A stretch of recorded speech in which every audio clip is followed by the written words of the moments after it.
sometimes our own mindset is the foremost obstacle standing in our way. Last October, I got to marry my best friend, Sam. Our wedding was small, about 65 people, and only our closest friends and family. We planned our wedding in only 3 months. Yes, 3. Impossible, you say? Not for me. You see, I am an event planner. Sam is in the military and is military police. So we had just found out he was about to leave for a 1-year tour to Bahrain unaccompanied, which meant I wouldn't be going. You see, this is a requirement for him in the particular position that he has. But we get through this, as we do most things, with a little humor. Sam is an animal lover and a country boy, so he is often the one to rescue an injured pelican or shoo a raccoon out of a dumpster before it gets crushed by a trash truck. He also gets to see a lot of crazy people. So the joke in our family is to ask, how many crazy people? 5150s, or animals have you saved today? That code, 5150, is at the root of my story.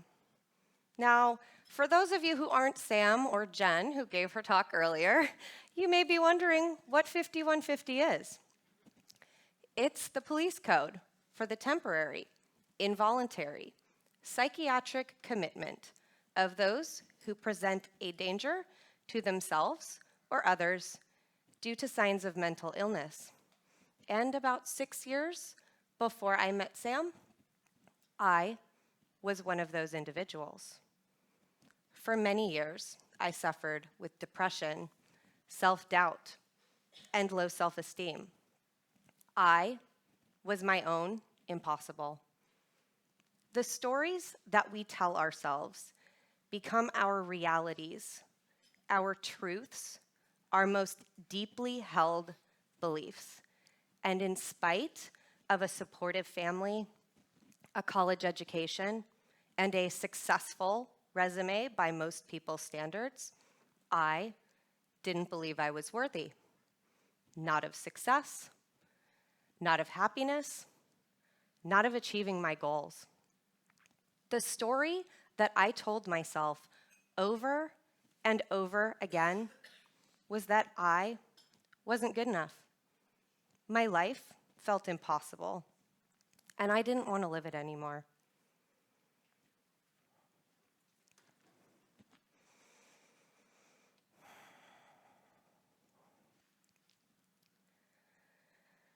In 2010, I reached my rock bottom. I was in a bad relationship. I had an extremely high-paced, stressful job where a lot was riding on my ability to perform and achieve results. And I was going through another episode of depression. One of those times where it felt so difficult to even get out of bed in the morning. Where getting up, getting dressed, taking a shower, let alone driving myself to work, felt like pushing a boulder up a mountain. That was when I decided that I'd had enough, that I just couldn't do it anymore, that my life was too difficult. And then I tried to kill myself. Honestly, most of the details are still quite blurry to me. What I do know is that I woke up in a hospital bed with a social worker asking me if I meant to do it. Now here's the part, guys, where I'm gonna be a little irreverent and throw a little humor in the mix, because this isn't a funny topic, but yet we all like a little humor in a talk. So I thought to myself, lady, of course I meant to do it. And the overachiever side of me was upset that I failed. In hindsight, I probably should have lied. It would have gotten me out of my all-inclusive 72-hour vacation in the mental hospital. So, what is the loony bin like, you may be asking? Well, after my grand entrance on a gurney from an ambulance, the doors were shut and locked behind me. I guess there's no getting out of this one. So I was surrounded by people who were even worse off than me. Some were paranoid, some were schizophrenic, some were psychotic. It was a little bit dirty in that need some shower shoes kind of way. A little scary because people were talking to themselves and having outbursts around me. But most of all, it was just sad. During the day, we had to do things like individual and group therapy sessions and group activities, like listen to music and color. As if that was going to make me want to continue living my life. We know you just tried to kill yourself, but hey, here's some crayons. Go color. That'll make it all better. At night, they checked on us hourly. It was almost impossible to get any sleep. It's no wonder that people here felt crazy. I was more than ready to leave when my 72 hours were up.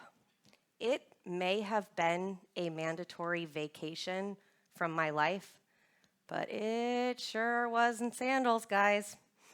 You know, the honeymoon resort where you get to lay by the pool, drink some alcohol, eat good food, and get a tan. It wasn't like that. So,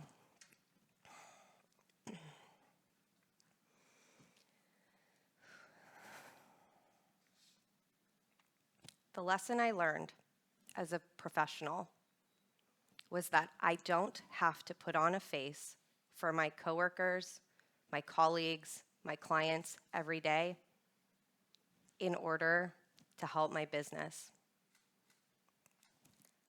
In fact, being authentic, admitting what's happening, and allowing people in can actually help your business.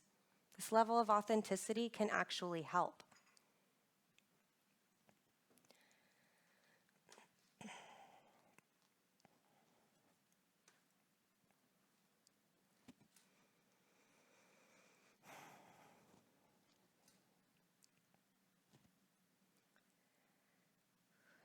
Okay, all right.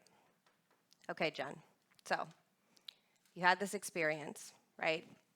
You were depressed. You married your best friend, Sam. Please tell me what the hell any of this has to do with my business. Well, if you're one of those people that needs to get your pen and paper out, now's the time to do it. Here are the lessons, and I'm not going to sugarcoat them. Life is hard. Being in business is hard. Achieving anything worthwhile is hard. But what separates the successful, the ones who come out on the other side, is grit and the willingness and wantingness to carry on. It is what we do when we are in the valley, no matter how many times we return there. I mean, this talk is about the impossible. How the hell could that be easy? But life is an opportunity to practice, to make myself better. What am I going to do with the failures that come along? I don't have to be perfect, but I can fail gracefully. Like the time I had to go run to Walmart in the middle of my meeting setup because my projector was broken. or the time I accidentally printed thousands of guidebooks because I overlooked a typo. Then I had to reprint them. But how can I use these lessons to make myself better? What does it teach me? How I respond to these matters. How I react matters. Business is not a straight line. My line has been all over the place. I've been in corporate America, an entrepreneur, back to corporate America. I may go back and forth again. But it doesn't matter what the line looks like to anyone else. It matters what the journey feels like to me. I know my definition of success. And if you haven't explored yours yet, I would really encourage you to do so. For me, success is reaching 80% of the goals I set forth for myself. It's living my life according to my highest values: love, authenticity, excellence, and connection, community, family. It's leaving everything better than I found it. Giving back. If I do these things, I'm already successful. I want to leave you with one final lesson. It doesn't matter whose fault it is. It's my choice to fix it.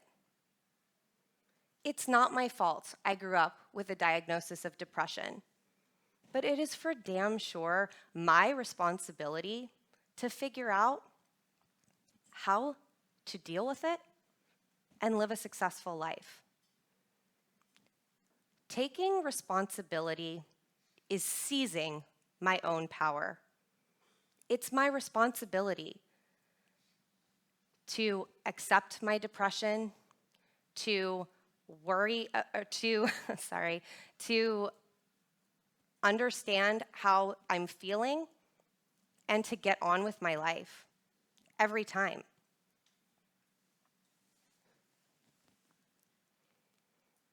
I can choose to be the victim, or I can choose to be the victor, to rise above, to push forward, to start my impossible.